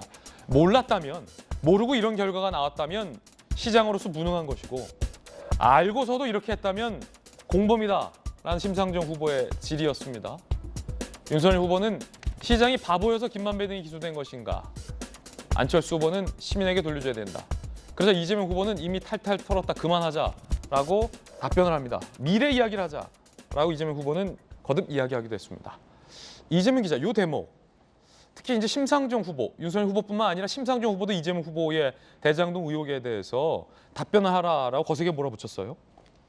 그러니까 어제 어쨌든 이번 대선의 주요 주자들의 첫 번째 TV 토론이었죠. 그런 점에서 굉장히 주목을 끌었는데 사실 저 장면이 어제 가장 결정적 장면이 아니었나 싶습니다. 그 정도로 어떻게 보면 각 후보들의 지금 현재의 포지셔닝 혹은 전략들을 다 드러낸 그런 상황이 아니나 싶은데 저는 심상정 후보의 질문이 가장 핵심이었다고 생각합니다. 지금 이재명 후보는 딜레마에 빠져 있죠. 어떤 딜레마냐면 공범이냐 무능이냐 양쪽에 어떻게 보면 어떤 답변을 하도 공범 아니면 무능이 되는 거죠. 왜냐하면 검찰이 기소를 했죠. 어떻게 기소했냐면 성남도시개발공사가 공모 지침서를 만들면서 화천대유에게 화천대유가 원하는 것을 공모 지침에 넣어줬죠. 다. 그리고 화천대유가 시행사가 선정되도록 점수를 몰아줬죠. 그리고 나서도 사업협약서를 만들면서 추가 이익 환수 조항을 넣지 않아서 7시간 만에 삭제하는 바람에 막대한 이익이 돌아갔습니다. 그것이 지금 이 사건의 본질입니다. 그 상황에서 만약 이재명 후보가 이걸 알고도 묵인했다면 당연히 배임의 공범이 되는 거죠. 그런데 만약 몰랐다면 본인이 지금까지 강조했던 정책적 유능함이 다 사라져버리는 거죠. 무능함이 되는 거죠. 이렇게 알고도 이걸 막지 못했다면. 그러니까 결국은 그 딜레마 속에서 어떤 답변을 하냐고 중요했는데 자 어제 윤석열 후보도 같은 질문을 했죠. 그런데 어쨌든 간에 이재명 후보가 물론 지금까지 여러 차례 해명을 했기 때문에 그만하자 얘기할 수도 있고 다른 정치적 공세를 펼 수 있지만 국민들 입장에서 아까 말씀드린 것처럼 첫 번째 TV 토론회입니다. 그리고 이 대장동 의혹이라는 건 어쨌든 이재명 후보에 대한 핵심적인 의혹이고 야당의 공세가 이미 예정돼 있었습니다. 그러면 충분히 거기서 해명을 했어야 되는데 오히려 질문에서 엉뚱한 답을 하죠. 엉뚱한 답은 본인이 공격할 수 있지만 어쨌든 윤석열 후보에 대해서 거꾸로 공세를 펴죠. 그러다 보니까 윤석열 후보가 왜 엉뚱한 답을 하냐 이러면서 이렇게 얘기합니다. 결국 답을 할 수 없는 거죠. 라면서 정리가 돼버립니다. 예. 그런 점에서 전 이재명 후보가 어제 토론회에서 가장 중요한 대목에서 마치 회피한 듯한 인상을 준 것은 굉장히 패착이 아니었나 저는 개인적으로 그렇게 보고 있습니다. 예, 이재명 기자의 개인적인 견해, 평가, 의견 들어봤습니다. 토론회가 끝나고 나서 이재명 후보와 윤석열 후보가 기자들과 만나서 이야기를 했습니다. 두 후보는 어제 토론회, 특히 대장동 공방과 관련해서 어떻게 스스로를 평가했고 상대방을 평가했을까요? 들어보시죠. 앞으로 남은 토론에서도 대장동 문제를 또 이제 얘기 안 할 일리가 없어 보이는데 그때는 또 어떻게? 저는 공공개발을 주장했고 추진했던 사람이고 민간 개발로 개발 이익 100% 민간에 주자고 한 사람들이 국민의힘과 또 그에 도움을 준 사람들이 있는데 저는 이게 결국은 진실이 백일하에 드러나게 될 것이다. 저는 뭐 이게 계속 논쟁된다고 해서 우리한테 불리한 의지라고 전혀 생각지 않기 때문에 이재명 후보 관련 의혹들 많이 제기하셨는데 상당 부분 이제 해명이 됐다고 보시는지. 제가 뭘 물어보면 엉뚱한 얘기를 하니까 답변에 자신이 없는 거 아니겠습니까? 자신이 있으면 거기에 답을 하죠. 근데 엉뚱한 얘기를 해. 아니 본인이 시장 시절에 했던 개발 사업에 대해서 물어보는데 국민의힘이 방해했대. 뭐 국민의힘이 나오고 우리 집을 뭐 김만배 누나가 우리 아버지 집을 샀대나? 어? 아니 20억에 내놓은 집 1억 깎아갖고 19억에 판 게 무슨 비리입니까? 그게 대장동하고 관계가 있습니까? 두 후보자의 토론이 끝나고 나서의 평가, 본인들에 대한 평가, 상대에 대한 평가와 관련된 내용들 들어보셨습니다. 여러분들은 어떻게 생각하십니까? 자, 그런가 하면 안철수 후보가 문재인 정부의 부동산 정책에 대해서 실패했다라고 비판을 하면서 이재명 후보에게 문재인 정부의 주택 정책, 부동산 정책에 몇 점을 주겠느냐라고 묻는 대목이 있습니다. 이재명 후보는 이 안철수 후보의 질문에 뭐라고 답변했을까요? 그리고 안철수 후보는 윤석열 후보에게 주택 청약, 가점, 만점이 얼마냐라고 기습 질문을 했는데 윤석열 후보는 정답을 알고 있었을까요? 오답을 말했을까요? 들어보시죠. 이 후보님 문재인 정권의 후계자 맞으시죠? 후계자는 아니죠. 새로운 이재명 정부를 만들고자 하는 것이죠. 그러면 문재인 정권의 부동산 정책에 대해서 몇 점 주시겠습니까? 점수를 숫자로 먹이기는 어려운데 매우 잘못된 부족한 정책이었다. 우리 2030 청년을 위해서 분필자에게 청약 가점 5점 부여한다고 공약하신 걸로 압니다. 맞습니까? 네. 혹시 윤 후보님께서 청약 점수 만점이 몇 점인지 아십니까? 40점으로 알고 있습니다. 예, 84점인데요. 84점에. 예. 네. 그럼 혹시 저 윤 후보님께서 작년에 서울 지역 청약 커트라인이 어느 정도인지 혹시 아시는지요? 글쎄 뭐 거의 만점에 거의 다 돼야. 62.6점입니다. 분필자에게 청약 점수 5점을 더 주더라도 네. 그 5점을 더 받아서 청약에 안 될 사람이 당선되는 그런 경우는 거의 존재하지가 않는 겁니다. 그래서 사실 청약 가점 5점은 아무런 의미가 없다고 제가 말씀을 드리고 싶고요. 안철수 후보의 기습 질문, 청약 만점이 몇 점인지 아느냐라고 하자 윤석열 후보가 40점이 아니냐라고 답변했지만 안철수 후보는 84점이다라고 오답을 고쳐줬습니다. 김병민 대변인, 네. 청약 가점 만점은 몇 점인지 몰랐던 거군요. 84점, 그러니까 처음에 40점이라고 얘기를 하자마자 토론을 보셨던 분들은 안철수 후보가 84점이라고 얘기하니까 아 맞습니다, 84점이라고 정정을 해서 얘기를 했죠. 토론회 과정 속에서 긴장되게 뭔가를 물어보는 내용들이었기 때문에 실수로 얘기를 했던 점들을 바로 고쳐서 말씀을 드렸다고 얘기를 드리겠고요. 청약 가점에 관한 질문은 윤석열 후보가 경선 때부터 얘기했던 군필자에 대한 5점 이 가점을 부여하겠다는 내용들 때문에 나왔던 것이고 이러한 내용들을 토대로 청약을 통해 무주택자들 특히 군에 다녀온 분들에게도 충분한 기회를 더 주기 위한 후보의 정책을 두고 토론회 과정들이 있었던 거로 알고 있습니다. 순간 실수였다라고 답변해 주셨는데 솔직하게 몰랐죠, 후보가 만점 몇 점인지. 그거는 윤석열 후보가 근데 부동산에 관련된 굉장히 많은 공부를 했고요. 청약 가점에 관련된 군필자 5점에 대한 공약을 냈을 때도 전체적인 가점 그리고 거기에 대한 커트라인 이런 내용들을 충분히 많이 숙지하고 공부를 스터디를 같이 했던 기억이 납니다. 내용들을 전체적으로는 다 이해하고 있었겠지만 저도 어느 날 갑자기 무언가 구체적인 수치를 물어보게 되면 명확하게 답변이 생각이 안 날 때가 있기 때문에 그 정도 선에서 이해를 해주시면 어떨까 합니다. 대선 후보 4명이 부동산 정책을 각각 내세웠습니다. 4인 4색 부동산 정책 저희가 일목요연하게 아주 그냥 일목요연하게 한눈에 알기 쉽게 요약해서 여러분께 소개해드리겠습니다. 참고하시고 선택할 때 도움이 됐었으면 좋겠어요. 이재명 후보는 대대적인 주택 공급을 확대하겠다. 윤석열 후보는 주택 대출 규제를 완화하겠다. 임대차 3법부터 손보겠다라고 밝혔고요. 심상정 후보는 집 없는 서민을 위한 공급 정책 중심을 하겠다.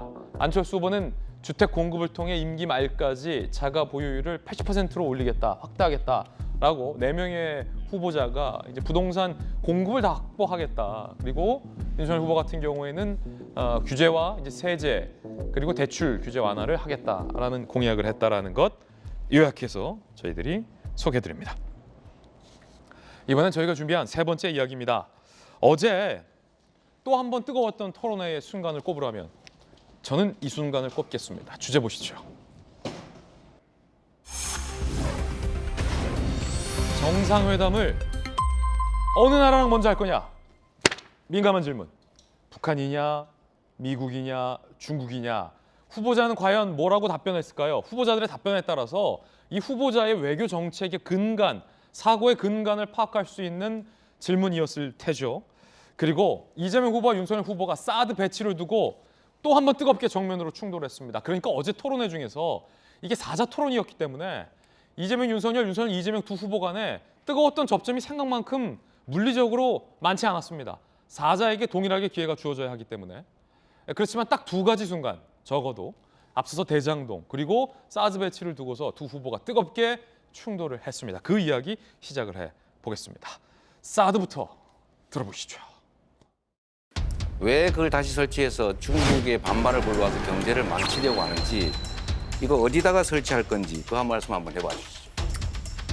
북한에서 수도권을 겨냥할 경우에는 고각 발사를 하는 경우가 많기 때문에 당연히 수도권에 필요합니다.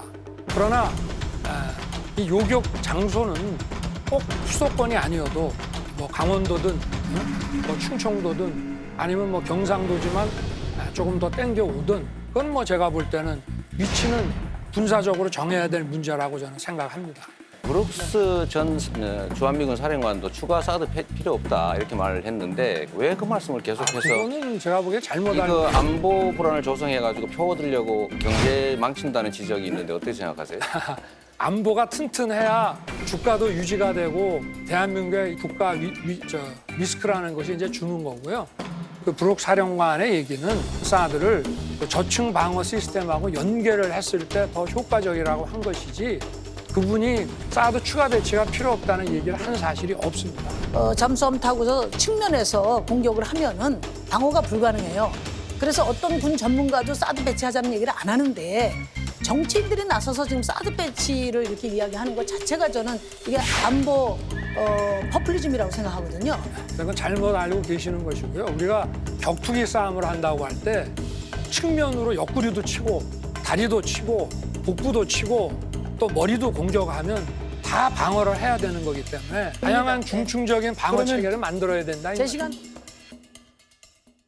사드 다들 잘 아실 텐데 정혁진 변호사가 국방부에서 법무실장을 오랫동안 했었습니다. 물론 저도 국방부 출입 기자를 했었지만 사드가 무엇인지부터 좀 이야기를 하고서 이야기를 좀 해봐야 될 것 같아요. 정혁진 변호사님. 네네. 잘 아시다시피 이재명 후보와 심상정 후보는 지금 성주에 임시로 배치되어 있는 사드, 첫 사드 배치잖아요. 이에 대해서 반대를 계속 해왔던 입장이었고 보수를 중심으로 그때 당시 정부와 윤석열 후보는 사드 배치에 찬성을 밝혀오고 있는 입장으로 정리가 될 수 있겠고요.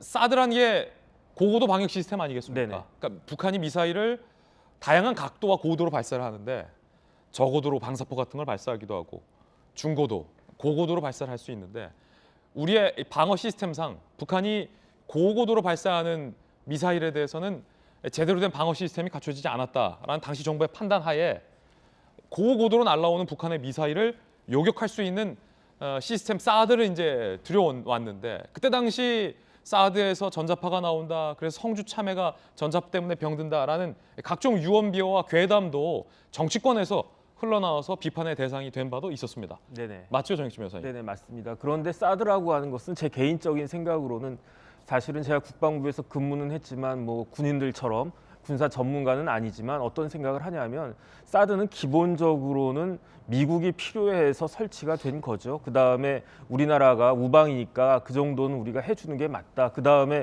무슨 전자파가 나오고 뭐 참외가 어떻고 그렇게 하는 것은 좀 과장된 측면이 있다. 오히려 우리나라에 있어서는 더 무서운 게 재래식 무기가 더 무서워요. 사람이 꼭 핵무기 맞고 미사일 맞아야 죽는 거 아니지 않습니까? 장사정포 이런 것들이 어디까지 떨어지냐면요. 수원 이남까지 떨어질 수 있단 말이에요. 근데 우리나라는 제가 한번 그 계산을 갖다 해봤더니 서울에서 평양 가는 거리가 서울에서 전주 가는 거리 정도밖에 안 돼요.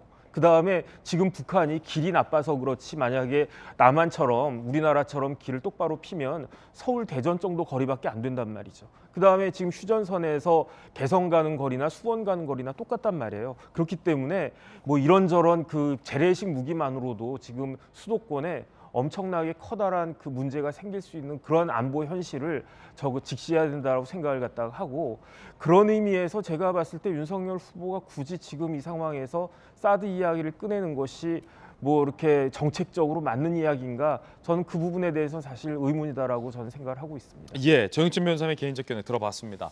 어제 이재명 후보는 사드를 배치하게 되면 중국이 반발할 것이고 그로 인해서 대한민국 경제에 타격을 입힐 것이다라고 반대를 하는 입장입니다. 김영주 의원님, 이재명 후보는 사드 기존에 있는 사드도 반대이고 추가 설치는 더더욱 반대라는 입장인 거죠. 그렇습니다. 이제 아마 이제 그 전에도 이제 사드 설치할 때도 예컨대 우리가 우면산에 사드 설치한다 하면 사실은 서울 시민들이 그걸 환영했느냐, 그렇지 않았거든요.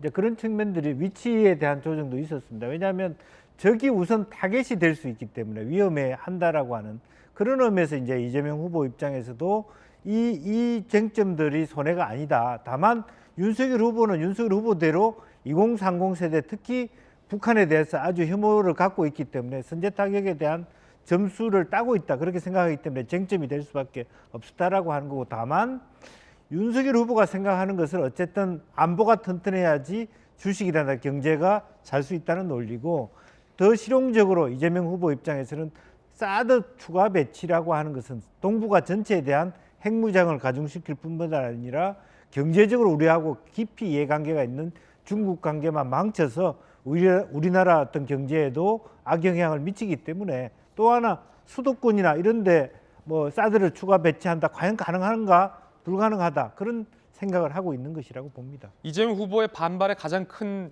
요인은 그러니까 이제 중국의 반발을 굳이 무릅쓸 필요가 없다라는 논리군요. 자, 이에 대해서 윤석열 후보 측의 김병민 대변인, 왜 어째서 사드를 추가 배치해야 한다라고 보시는 겁니까? 지난 문재인 정권, 이 민주당 정권의 수년 기간 동안 이 중국과 북한에 대한 저자세 외교가 대한민국의 안보, 대한민국의 국익을 훨씬 더 불안하게 하지 않았는가라고 하는 국민적 지적들이 상당히 많이 존재합니다. 올해 새해 들어서만 북한이 벌써 몇 차례 미사일 발사를 통한 도발을 계속하고 있습니까? 여기에 대해서 지난날 2018년도 문재인 대통령이 판문점에서 선언했던 북한과의 약속들, 이런 내용들의 평화의 흐름들이 전혀 지켜지지 않았기 때문에 한반도 평화 프로세스는 사실상 실패했다, 이렇게 볼 수밖에 없고, 결국 굳건한 한미동맹 속에서 원칙 아래 대한민국의 국익을 지켜나가기 위한 안보를 튼튼하게 해야 된다는 것은 매우 당연한 얘기일 겁니다. 사드만이 모든 것들을 다 해결할 수는 없을 것인데요. 다만 적어도 북한의 고도화되고 있는 위협에 맞서서 이 저층, 중층, 고층의 단계별로, 또 때로는 잠수함을 통한 SLBM의 발사의 위험이 있다면 이를 막기 위한 우리 스스로의 방어 능력들을 기르는 것이 굉장히 중요합니다. 사드는 사드대로 추가적으로 도입을 해서 지금 현재 수도권과 중부 지역에 대한 방어가 어렵게 될 수 있는 상황들을 보완하기 위한 일들을 얘기한 것이고요. 대한민국의 자주국방 능력들도 훨씬 더 고도화시킬 수 있게 하기 위한 여러 가지 능력들까지 포함해서 굳건한 안보를 지켜나가기 위한 윤석열 후보의 메시지였다, 이렇게 말씀을 드릴 수 있겠습니다. 한때 성주에 사드 기지가 배치됐을 때 민주당의 손혜원 전 의원과 표창원 전 의원이 춤을 춰서 논란이 됐는데, 그때 이른바 그 사드 괴담, 전자파의 몸이 튀겨진다, 참외가 전자파의 영향을 받아 성주가 망한다라는 사드 괴담 시리즈와 함께 춤을 춰서 논란이 된 바도 있었는데, 아직도 헷갈리시는 국민들이 있는 것 같아요. 이재민 기자, 사드가 외교적으로 이로운가 아닌가는 우리가 마땅히 토론해봐야 할 문제지만, 그때 당시 뜨겁게 논란이 됐었던, 명분이 됐었던 것 중에 하나가 이른바 광우병 파동 때도 좀 비슷한 작동들이 됐었던 것 같은데, 사드 전자파에 사람이 튀겨진다라는 괴담은 사실이 아닌 걸로 다 밝혀진 거죠. 아직도 그런 얘기하는 분도 있던데. 뭐 김재커 얘기한 것처럼 괴담이죠. 괴담이다 보니까 뭐 그 뒤로도 이제 그런 논란은 더 이상 없었지 않나 싶은데, 이제 지금 논란은 이제 추가 배치 논란은 이제 수도권 방어를 위해서 사드를 추가 배치하겠다는 이제 윤석열 후보의 공약대 논란이 되는 건데, 그래서 저도 군사 전문가는 아니지만 수도권 방어라는 게 조금 전 김진태 앵커도 얘기했습니다. 수도권 공격을 만약에 북한이 감행한다면 주로 하는 게 이제 방사포나 장사정포 혹은 단거리 미사일로 많이 하겠죠. 예. 그런 점에서 사드라는 건 이제 고고도 미사일, 굉장히 높이 올라갔다가 떨어질 때 높은 지점에서 이제 타격을 한다는 뜻인데 과연 사드가 수도권 방어에 얼마나 도움이 되겠느냐 이런 군사 전략상 논란으로 만약에 간다면 저는 굉장히 그건 논란이 될 소지가 있다고 봅니다. 네. 그 공약 자체가 정말 수도권 방어에 도움이 되느냐라는 논란은 분명히 제기될 수 있는데 전 다만 좀 이재명 후보의 반론을 들으면서 좀 문제가 좀 이렇게 문제점을 느낀 건 뭐냐면 이재명의 반론이 이건 거죠. 중국을 자극해서 경제 망친다는 게 주요 포인트인 거죠. 그러면서 이제 군사 긴장도가 높아지고 전쟁 나면 결국 죽는 건 청년들이다. 이렇게 얘기를 하는데 그러면서 결국은 안보 불안을 누가 조성하는지를 보면 오히려 이재명 후보가 조성한 측면이 강한 거죠. 심지어 어떤 일까지 있었냐면 지난 2일 날 김동연 후보랑 이재명 후보가 1대1 토론을 했죠. 그러면서 무슨 얘기를 하냐면 사드 추가 배치 주장 때문에 중국 관련 기업의 주가가 떨어진다 이렇게 얘기를 합니다. 근데 윤석열 후보가 사드 추가 배치를 주장한 건 지난달 29일입니다. 그러니까 설 연휴 첫날입니다. 그러니까 토요일 날 주장해서 지난 2일이니까 설 연휴 마지막 날 그 얘기를 합니다. 설 연휴 때는 주식시장이 열리지도 않았습니다. 근데 주가가 폭락한다는 얘기를 합니다. 그러니까 결국은 사드 추가 배치가 군사 전략상 맞느냐라는 논쟁은 좀 충분히 가능하다고 보는데 그러니까 중국 자극하게 되고 경제 망친다라는 주장은 오히려 그것이 안보 불안을 자극하는 게 아닌가 좀 개인적으로 그렇게 들렸습니다. 제 개인적으로는. 예, 사드 추가 배치에 대한 여러분들의 의견은 어떠십니까? 사드 추가 배치가 군사적으로 경제적으로 우리에게 유리한가라는 주제 대선 토론에서 마땅히 나와야 할 주제라고 생각이 되고요. 각 패널들의 서로 다른 사색 4인의 의견들 저희 돌직구쇼에서 전달해 드렸습니다. 대통령 후보자들마다 상당히 저도 개인적으로 궁금했던 질문이었습니다. 취임하자마자 어느 나라와 어느 정상과 가장 먼저 정상회담을 할 것인가. 후보자의 외교관을 엿볼 수 있는 질문이기도 한데 답변들 어땠을까요? 함께 보시죠. 자, 외교 전문가 김영주 의원께 좀 질문 드릴 텐데 이재명 후보는 상황에 맞춰서 가장 효율적 상대를 만날 것이다 라고 즉답을 피했고요. 윤석열 후보는 미국 1번, 일본 2번, 중국 3번, 북한 4번. 자, 심상정 후보는 북한 1번, 미국 2번. 안철수 후보는 미국 1번, 중국 2번, 북한 3번, 일본 4번. 순서가 다 다르고 이재명 후보는 순서를 안 바뀌었고 이게 뭐 전략들이 다 다른 겁니까? 뭐 전략들이 다를 수 있죠. 특히 윤석열 후보는 가장 안철수 후보하고 다른 게 일본을 두 번째 만난다 그랬고 안철수 후보는 일본을 제일 마지막에 만난다 그랬고 그런 측면이 좀 다른 것 같아요. 이제 또 심상정 후보는 남북이 그래도 우선돼야 된다 뭐 이런 부분인데 옛날에 제가 17대 국회의원 되자마자 한 언론사에서 이렇게 물어봤어요. 그동안에 우리가 한미 관계를 중심으로 잘 해왔는데 앞으로 더 추가적으로 필요한 외교 관계가 어디냐.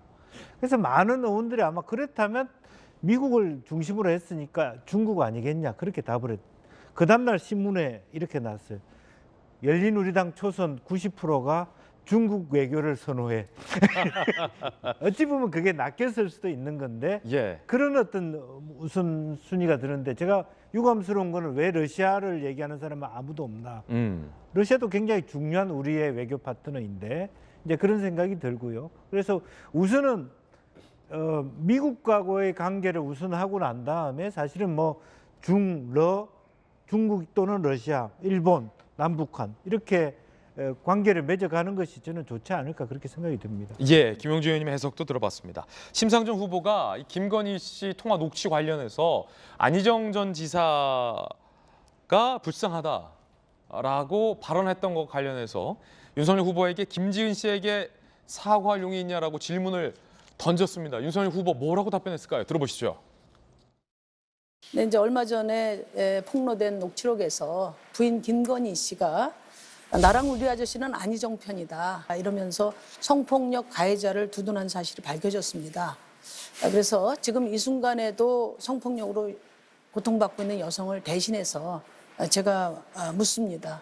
이 후보님은 정말로 성범죄자 안희정 씨 편입니까? 모르겠습니다. 제 처가 뭐 저는 알지도 못하는 사람과 무슨 대화를 그렇게 했는지는 사적 통화 공개 여부로 저는 뭐 마시고요. 안희정 씨나 네. 또 오거돈 씨나 박원순 씨나 다 권력을 이용한 그런 성범죄라고 저는 생각하고 있습니다. 그러니까 이 자리에서 김지은 씨한테 정확하게 사과하실 용기가 있으세요? 이거 사과하겠습니다. 네, 제가. 해보시죠. 네. 그렇게 저 마음의 상처를 받으셨다면 제가 그런 말을 한 건 아니지만 상처를 받으신 분에 대해서는 뭐 김지은 씨를 포함해서 모든 분들에게 아주 공인의 안에도 공적인 위치에 있으니까 제가 사과를 드리겠습니다. 자, 안희정 씨와 관련된 안희정 전 지사와 관련된 부인 김건희 씨의 언급에 대해서 윤 후보가 사과를 했습니다. 김병 대변인, 예. 사과를 하면서 후보의 부인도 공적인 책임이 있으니까 예. 라고 언급을 했는데 그게 그냥 일상적인 얘기입니까? 아니면 무언가를 좀 염두에 둔 발언이었습니까? 일단은 사적인 대화가 여과없이 흘러나왔던 문제 제기를 먼저 좀 했고요. 또 그럼에도 불구하고 관련된 대화 속에서 누군가에게 상처가 됐다면 여기에 대해서 송구한 마음을 갖고 사과한다는 얘기는 과거에도 이 문건 등을 통해서 했던 적이 있는데 다시 한번 방송사 앞에서 국민들이 지켜보고 있는 가운데 이 얘기를 했습니다. 심상정 대표 입장에서는 이제 정의당을 정의당답게 만들기 위해서 성소수자라든지 여성, 약자들을 위해서 노력하는 것으로 알고 있어서 아마 저 질문을 건넨 것 같은데 정의당은 노동자를 위한 정당 아닙니까? 그럼 반드시 심상정 후보가 물었어야 되는 건 이재명 후보를 향해서 최근 김혜경 씨를 둘러싸고 있는 공무원 갑질 논란, 불법 논란들이 첨예화되고 있는데 이 해당 후보자 배우자에 관련된 문제를 통해서 분명하게 따져 물을 거면은 심상정 후보가 왜 이재명 후보에게는 이런 내용들을 묻지 않았는지 조금 의아하다는 생각이 드는데요. 아마 다음번 토론이 진행되면 노동자를 위한 정당인 정의당의 심상정 후보가 관련된 내용들도 꼼꼼하게 따져서 묻지 않을까 생각합니다. 예. 자, 그런가 하면 국민연금 개혁과 관련돼서 4명 후보자의 생각은 무엇이었을까요? 안철수 후보자가 질문을 던졌는데 이야기 들어보시죠.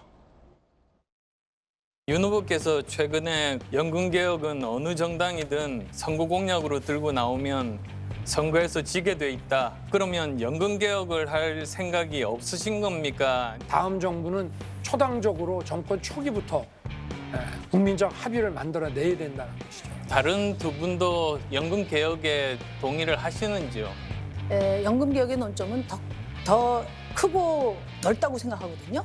해결하기 위한 개혁은 반드시 필요하다. 100% 동의하고요. 기본적으로 세 분이 다 동의를 하시니까 내일 국민연금 개혁은 누가 대통령이 돼도 하겠다. 우리 4명이서 공동선언하는 건 어떠십니까? 뭐 좋은 의견이십니다. 뭐 이 자리에서 약속을 하죠. 아마 처음이라 그런지 서로 자기 제일 높은 수준의 어떤 무기들을 안 꺼내놓은 것 같습니다. 저도 마찬가지였고 상대방의 실력에 대한 어느 정도 탐색 기간이었다고 생각합니다. 그럼에도 불구하고 저는 큰 기대는 안 했는데 연금개혁에 대해서 4사람 다 그냥 즉석에서 동의한다는 것을 얻어낸 것만 해도 저는 오늘 토론에 큰 의미가 있었다고 생각합니다. 자, 연금 개혁에 대해서 4 후보자 모두 동의를 얻어냈다. 안철수 후보는 높게 평가를 했는데 이재명 기자, 글쎄요, 국민연금 개혁에 대해서 동의는 했지만 다음 TV 토론 내지 불발됐던 양자 토론에 대한 합의는 왜 못하고 있는 겁니까? 지금 합의된 바 없죠. 법정 토론, 선관위 법정 토론 3회 말고 지금 이게 거의 유일했던, 그렇죠. 어쩌면 마지막일 수 있었던 토론일지도 모르는 거잖아요.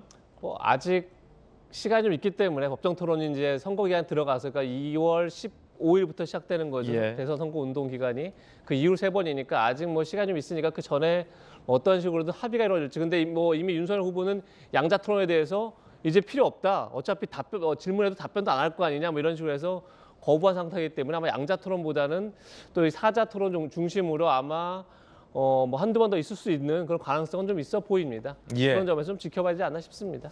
어제 TV 토론의 뜨거웠던 순간들까지 보도해드렸습니다. 뉴스 속보 전해드립니다. 조금 전 발표된 오늘 코로나19 신규 확진자 수가 27,443명이 나왔습니다. 하루 만에 4,500명가량이 급증을 한 겁니다. 역대 최다 수치이고요. 하루 증가한 증가치도 상당합니다. 저희들은 60초 광고 보고 돌아오겠습니다. 예, 오늘 저희가 준비한 소식 모두 다 전해드렸습니다. 저희들은 내일 아침 8시 50분. 오늘 금요일이구나.